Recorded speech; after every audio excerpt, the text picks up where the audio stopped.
ಇವತ್ತು ಸಿಎಂ ಪಾಲಿನ big day. MUDA ಕೇಸ್ಗೆ ಸಂಬಂಧಪಟ್ಟಂತೆ ಸಿಎಂಗೆ ಮತ್ತಷ್ಟು ಟೆನ್ಷನ್ ಈಗ ಶುರುವಾಗಿದೆ. ಇವತ್ತು ಸಿಎಂ ಪಾಲಿಗೆ ಬಹಳ ದೊಡ್ಡ ನಿರ್ಣಾಯಕ ದಿನ, ಬಿಗ್ ಡೇ. ಬಿ ರಿಪೋರ್ಟ್ ಅಂಗೀಕಾರನ ಅಥವಾ ತಿರಸ್ಕಾರ ಆಗ್ಲಿದ್ಯಾ ಅನ್ನುವಂತ ಪ್ರಶ್ನೆ, ಆ ಪ್ರಶ್ನೆಗೆ ಉತ್ತರ ಇವತ್ತು ಸಿಗುತ್ತೆ. ಕೋರ್ಟ್ ಹತ್ತ ಸದ್ಯಕ್ಕೆ ಚಿತ್ತ ಇದೆ. ಇಡಿ ಮನವಿಗೆ ಮನ್ನಣೆ ಸಿಗುತ್ತಾ, ಏನಾಗುತ್ತೆ ಅನ್ನುವಂತ ಪ್ರಶ್ನೆ. ಲೋಕಾಯುಕ್ತ ಬಿ ರಿಪೋರ್ಟ್ ಅನ್ನ ಪ್ರಶ್ನಿಸಿ ಇಡಿ ಅರ್ಜಿ ಹಾಕಿದೆ, ತಕರಾರು ಅರ್ಜಿಯನ್ನ ಸಲ್ಲಿಕೆ ಮಾಡಿದೆ. ಸಿಎಂ ಸಿದ್ದರಾಮಯ್ಯ ವಿರುದ್ಧ ಉಡಾ ಹಗರಣ ಪ್ರಕರಣಕ್ಕೆ ಸಂಬಂಧಪಟ್ಟಂತೆ ಈ ಬಿ ರಿಪೋರ್ಟ್ ಅಂಗೀಕಾರ ಅಥವಾ ತಿರಸ್ಕಾರ, ಎರಡರಲ್ಲಿ ಒಂದು. ಇದ್ರ ಬಗ್ಗೆ ಇವತ್ತು ಆದೇಶ ಪ್ರಕಟ ಆಗುತ್ತೆ. ಜನಪ್ರತಿನಿಧಿಗಳ ವಿಶೇಷ ಕೋರ್ಟ್ನಿಂದ ಇವತ್ತು ಆದೇಶ ಹೊರಗೆ ಬೀಳುತ್ತೆ. ಬಿ ರಿಪೋರ್ಟ್ ಅನ್ನ ಏನಾದ್ರೂ ಅಂಗೀಕರಿಸಿದ್ರೆ ಖಂಡಿತವಾಗ್ಲೂ ಕೂಡ ಸಿಎಂ ಸಿದ್ದರಾಮಯ್ಯ ಸೇಫ್ ಆದ್ರು ಅಂತ ಅರ್ಥ. ಒಂದು ವೇಳೆ ಈ ಬಿ ರಿಪೋರ್ಟ್ ಅನ್ನ ತಿರಸ್ಕರಿಸಿದ್ದೇ ಆದಲ್ಲಿ ಇಡಿ ಈಗಾಗಲೇ ಒಂದಷ್ಟು ದಾಖಲೆಗಳನ್ನ ಸಲ್ಲಿಕೆ ಮಾಡಿದೆ. ಯಾಕೆ ಕ್ಲೀನ್ ಚಿಟ್ ಕೊಡಬಾರ್ದು, ಸಿಗಲ್ಲ, ದಾಖಲೆಗಳಿಲ್ಲ, ಏನೂ ಇಲ್ಲ ಅಂತ ಲೋಕಾಯುಕ್ತ ಹೇಳಿತ್ತಲ್ವಾ, ಅದಕ್ಕೆ ಪೂರಕವಾದಂತಹ ದಾಖಲೆಗಳನ್ನ ಇಡಿ ಕೊಟ್ಟಿದೆ.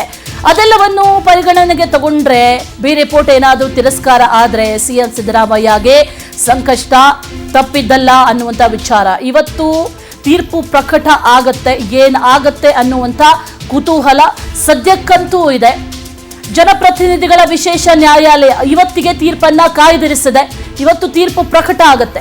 ವಿಚಾರಣೆ ನಡೆಯಿತು, ಸುದೀರ್ಘ ವಿಚಾರಣೆಗಳು ನಡೆದುವು, ತೀರ್ಪನ್ನ ಇವತ್ತು ಪ್ರಕಟ ಮಾಡಲಾಗುತ್ತೆ. ಈ ಲೋಕಾಯುಕ್ತ ಸಲ್ಲಿಕೆ ಮಾಡಿದಂತ ಬಿ ರಿಪೋರ್ಟ್ ಏನಿದೆ ಅದಕ್ಕೆ ಇಡಿ ಅಧಿಕಾರಿಗಳು ತಕರಾರು ಅರ್ಜಿಯನ್ನ ಸಲ್ಲಿಕೆ ಮಾಡಿದ್ರು. ಈ ಸಂಬಂಧ ಈ ಅರ್ಜಿಯನ್ನ ಕೈಗೆತ್ತಿಕೊಂಡು ನ್ಯಾಯಾಲಯ ವಿಚಾರಣೆಯನ್ನ ಕೂಡ ನಡೆಸಿತು. ಆನಂತರ ಇವತ್ತಿಗೆ ಏಪ್ರಿಲ್ 15ಕ್ಕೆ ಇವತ್ತಿಗೆ ಆದೇಶವನ್ನ ಕಾಯ್ದಿರಿಸಲಾಗಿದೆ. ಇಡಿ ಪರ ವಕೀಲರಾದಂತಹ ಮಧುಕರ್ ದೇಶಪಾಂಡೆ ವಾದವನ್ನ ಮಂಡಿಸಿದ್ದಾರೆ, ಸಮರ್ಥವಾಗಿ ವಾದವನ್ನ ಮಂಡಿಸಿದ್ದಾರೆ. ಯಾವೆಲ್ಲ ದಾಖಲೆಗಳಿದೆ, ಯಾಕೆ ಬಿ ರಿಪೋರ್ಟ್ ಸಲ್ಲಿಕೆ ಆಗಲ್ಲ ಅಥವಾ ಯಾವೆಲ್ಲ ದಾಖಲೆಗಳಿದೆ, ದಾಖಲೆಗಳೇ ಇಲ್ಲ, ಪೂರಕ ದಾಖಲೆಗಳಿಲ್ಲ ಅನ್ನುವಂಥದ್ದನ್ನ ಲೋಕಾಯುಕ್ತ ಏನ್ ಹೇಳ್ತಾ ಇದೆ, ಅದಕ್ಕೆ ಸಂಬಂಧಪಟ್ಟಂತ ದಾಖಲೆಗಳನ್ನ ಇಡಿ ಪರ ವಕೀಲರು ಕೂಡ ಕೊಟ್ಟಿದ್ದಾರೆ. ಇನ್ನು ಲೋಕಾಯುಕ್ತ ಪೊಲೀಸರ ಪರವಾಗಿಯೂ ಕೂಡ ವಕೀಲ ವೆಂಕಟೇಶ್ ಕೂಡ ಪ್ರತಿವಾದವನ್ನ ಕೂಡ ಮಂಡನೆ ಮಾಡಿದ್ರು. ಎರಡೂ ವಾದ ಪ್ರತಿವಾದವನ್ನ ಆಲಿಸಿದಂತಹ ನ್ಯಾಯಾಲಯ ಇವತ್ತು ತೀರ್ಪನ್ನ ಪ್ರಕಟ ಮಾಡುತ್ತೆ. ಇವತ್ತಿಗೆ ಆದೇಶವನ್ನ ಕಾಯ್ದಿರಿಸಲಾಗುತ್ತೆ. ಏನಾಗುತ್ತೆ ಅನ್ನುವಂತ ಪ್ರಶ್ನೆ ಈಗ. ಹಾಗಾಗಿ ಸದ್ಯಕ್ಕೆ ಸಿಎಂ ಪಾಲಿಗೆ ಇವತ್ತಿನ ದಿನ ಬಹಳ ದೊಡ್ಡ ದಿನ, the very big day. Lokayukta ತನಿಖಾಧಿಕಾರಿಗಳು ದಾಖಲೆಯನ್ನ ಕಲೆ ಹಾಕಿ ಇತರರು ಕೊಟ್ಟಿರುವಂತಹ ದಾಖಲೆಗಳನ್ನ ಕೂಡ ಪರಿಶೀಲನೆ ಮಾಡಿನೇ ಈ ಬಿ ರಿಪೋರ್ಟ್ ಅನ್ನ ಸಲ್ಲಿಕೆ ಮಾಡಿರೋದು. ಆದ್ರೆ ಇಲ್ಲಿ ಇಡಿ ಒಂದಷ್ಟು ತಕರಾರನ್ನ ಸಲ್ಲಿಕೆ ಮಾಡಿದೆ.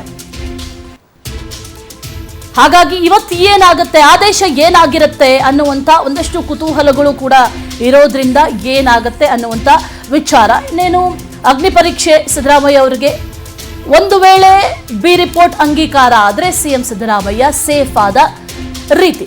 ಮತ್ತಷ್ಟು ಡೀಟೇಲ್ಸ್ ಅನ್ನ ನೀಡ್ತಾರೆ ನಮ್ಮ ಪ್ರತಿನಿಧಿ ರೂಪೇಶ್ ಬೈಂದೂರು, ನೇರ ಸಂಪರ್ಕದಲ್ಲಿ ಜಾಯಿನ್ ಆಗ್ತಾ ಇದ್ದಾರೆ. ರೂಪೇಶ್, ಗಮನಿಸ್ತಾ ಇದೆ ಇವತ್ತು ಸಿಎಂ ಪಾಲಿಗೆ ಒಂದು ರೀತಿಯಲ್ಲಿ ಅಗ್ನಿ ಪರೀಕ್ಷೆ, ತೀರ್ಪು ಪ್ರಕಟ ಆಗತ್ತೆ, ಏನಾಗಬಹುದು ಮುಂದೆ, ಏನೇನು ಡೀಟೇಲ್ಸ್ ಇದೆ ರೂಪೇಶ್?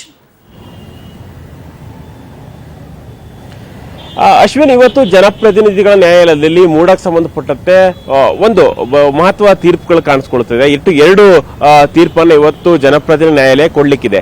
ಮೊದಲನೇದಾಗಿ ಬಿ ರಿಪೋರ್ಟ್ಗೆ ಸಂಬಂಧಪಟ್ಟಂತೆ ಸ್ನೇಹಮಯಿ ಕೃಷ್ಣ ಅವರು ತಕರಾರು ಅರ್ಜಿಯನ್ನು ಸಲ್ಲಿಸಿದ್ರು. ಕಾರಣ ಇಷ್ಟೇ, ಇಲ್ಲಿ ನಾನು ಸಾಕಷ್ಟು ದಾಖಲೆಗಳನ್ನು ಕೊಟ್ಟಿದ್ದೇನೆ, ಆದರೂ ಕೂಡ ಅದನ್ನ ಪರಿಗಣಿಸಿಲ್ಲ, ಹೀಗಾಗಿ ಲೋಕಾಯುಕ್ತವರು ಬಿ ರಿಪೋರ್ಟ್ ಸಲ್ಲಿಸಿದ್ದಾರೆ, ಇದನ್ನ ಕೋರ್ಟ್ ಒಪ್ಪಬಾರದು ಅಂತೇಳಿ ಕೋರ್ಟ್ಗೆ ತಕರಾರು ಅರ್ಜಿ ಸಲ್ಲಿಸಿ ಮನವಿಯನ್ನು ಮಾಡಿಕೊಂಡಿದ್ರು.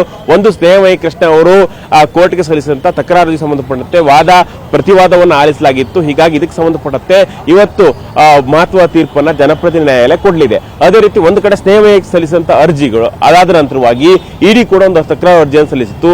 ಇಡಿ ಅವರ ವಾದ ಏನಾಗಿತ್ತು ಅಂತ ಹೇಳಿದ್ರೆ, ಇಡಿ ಅವರು ಕೋರ್ಟ್ನ ಮುಂದೆ ಒಂದಿಷ್ಟು ಅಹವಾಲುಗಳನ್ನ ಅಥವಾ ವಾದವನ್ನ ಮಂಡನೆ ಮಾಡಿದ್ರು. ಏನು ವಾದ ಮಾಡಿದ್ರು ಅಂತ ಹೇಳಿದ್ರೆ, ನಾವು ಕೂಡ ಸಾಕಷ್ಟು ಒಂದಿಷ್ಟು ದಾಖಲೆಗಳನ್ನ ಲೋಕಾಯುಕ್ತ ಕೊಟ್ಟಿದ್ದೇವೆ, ಈ ಒಂದು ದಾಖಲೆಗಳನ್ನು ಲೋಕಾಯುಕ್ತ ಪರಿಗಣಿಸಲೇ ಇಲ್ಲ, ಒಂದು ತನಿಖಾ ಸಂಸ್ಥೆ ಕೊಟ್ಟಂತ ದಾಖಲೆಗಳನ್ನು ಪರಿಗಣಿಸಿಲ್ಲ, ಆಗಿರಲಿಲ್ಲ. ಇಲ್ಲಿ ಸಿಎಂ ಅವರ ಸಂಬಂಧಪಟ್ಟಂತೆ ಸಮಗ್ರವಾಗಿ ತನಿಖೆ ಆಗಿರಲಿಲ್ಲ ಮೂಡ ಹಗರಣ ಸಂಬಂಧಪಟ್ಟಂತೆ. ಅದೇ ರೀತಿಯಾಗಿ PMLA ಆಕ್ಟ್ ಪ್ರಕಾರವಾಗಿ ಒಂದಿಷ್ಟು ಕೋಟಿ ಹಣವನ್ನು ಕೂಡ ನಾವು ವಶಪಡಿಸಿಕೊಂಡಿದ್ದೇವೆ. ಇದಕ್ಕೆ ಸಂಬಂಧಪಟ್ಟಂತ ದಾಖಲೆಗಳಿರ್ಬೋದು. ಅದೇ ರೀತಿಯಾಗಿ ಇಲ್ಲಿ ಮಲ್ಲಿಕಾರ್ಜುನ ಸ್ವಾಮಿಗೆ ಟ್ರಾನ್ಸ್ಫರ್ ಆಗಿರ್ತಕ್ಕಂಥ ದಾಖಲೆಗಳಿರ್ಬೋದು. ಎಲ್ಲವನ್ನು ಕೂಡ ನಾವು ಲೋಕಾಯುಕ್ತಕ್ಕೆ ಸಲ್ಲಿಕೆಯನ್ನು ಮಾಡಿದ್ದೇವೆ. ಈ ಯಾವುದೂ ಸಾಕ್ಷಿಗಳನ್ನು ಪರಿಗಣಿಸದೆ ಬಿ ರಿಪೋರ್ಟ್ ಅಂದ್ರೆ ಸಾಕ್ಷಿಗಳೇ ಇಲ್ಲ ಅಂತೇಳಿ ಲೋಕಾಯುಕ್ತವರು ವರದಿಯನ್ನು ಕೊಟ್ಟಿದ್ದಾರೆ. ಹೀಗಾಗಿ ಇದು ಕಾನೂನು ಉಲ್ಲಂಘನೆ ಆಗುತ್ತೆ. ಹೀಗಾಗಿ ಬಿ ರಿಪೋರ್ಟ್ಗೆ ನೀವು ಒಪ್ಕೊಳ್ಬಾರದು ಕೋರ್ಟ್ ಅಂತೇಳಿ ಕೋರ್ಟ್ಗೆ ಮನವಿಯನ್ನು ಮಾಡ್ಕೊಂಡಿದ್ದಾರೆ. ಒಂದು ಕಡೆ ಸ್ನೇಹಮಯಿ ಕೃಷ್ಣ ಅವರು ತಕರಾರು ಅರ್ಜಿಯನ್ನು ಸಲ್ಲಿಸಿದ್ದು, ನಮಗೆ ಬಿ ರಿಪೋರ್ಟ್ ಸಂಬಂಧಪಟ್ಟ ತಕರಾರು ಇದೆ ಅಂತ ಹೇಳಿ. ಅದೇ ರೀತಿಯಾಗಿ ಇಡಿಗೆ ಸಂಬಂಧಪಟ್ಟಾಗ ಕೂಡ ಆ ತಕರಾರು ಸಲ್ಲಿಕೆ ಆಗಿತ್ತು. ಎರಡು ತಕರಾರು ಅರ್ಜಿಗೆ ಸಂಬಂಧಪಟ್ಟಂತೆ ಇವತ್ತು ಮಹತ್ವದ ತೀರ್ಪು ಇರುತ್ತೆ. ಇವತ್ತು ಜನಪ್ರತಿನಿಧಿ ನ್ಯಾಯಾಲಯಗಳಿಂದ ಈ ತೀರ್ಪು ಬರುತ್ತೆ. 11ರಿಂದ 12 ಗಂಟೆ ಅಷ್ಟೊತ್ತಿಗೆ ತೀರ್ಪು ಬರ್ಬೋದು ಅನ್ನೋಂಥ ನಿರೀಕ್ಷೆಗಳಿದೆ. ಹೀಗಾಗಿ ತೀರ್ಪು ಒಂದು ಕಡೆ ಸಿಎಂ ಫೇವರ್ ಬಂದ್ರೆ ಓಕೆ, ಇಲ್ಲ ಸಿಎಂಗೆ ವ್ಯತಿರಿಕ್ತವಾಗಿ ಬಂದ್ರೆ ಸಿಎಂ ಸಿದ್ದರಾಮಯ್ಯ ಮತ್ತಷ್ಟು ಸಂಕಷ್ಟ. ಯಾಕಂತ ಹೇಳಿದ್ರೆ ಬಿ ರಿಪೋರ್ಟ್ ಸಂಬಂಧಪಟ್ಟಂತೆ ಇಡಿ ಎಂಟ್ರಿ ಆಗುತ್ತೆ. ಮತ್ತೊಮ್ಮೆ ಬಿ ರಿಪೋರ್ಟ್ ಅಲ್ಲೇ ರದ್ದು ಮಾಡಿದ್ರು ಕೂಡ ಸಿಎಂ ಸಿದ್ದರಾಮಯ್ಯ ಸಂಕಷ್ಟ ಆಗುತ್ತೆ. ಹೀಗಾಗಿ ಕೋರ್ಟ್ ಏನು ನಿರ್ಧಾರ ಮಾಡುತ್ತೆ ಅನ್ನೋದೇ ಇಲ್ಲಿ ಪ್ರಮುಖ ಆಗುತ್ತೆ ಇವತ್ತು Ashwini. Okay Rupesh, thank you ಡೀಟೇಲ್ಸ್ಗೆ.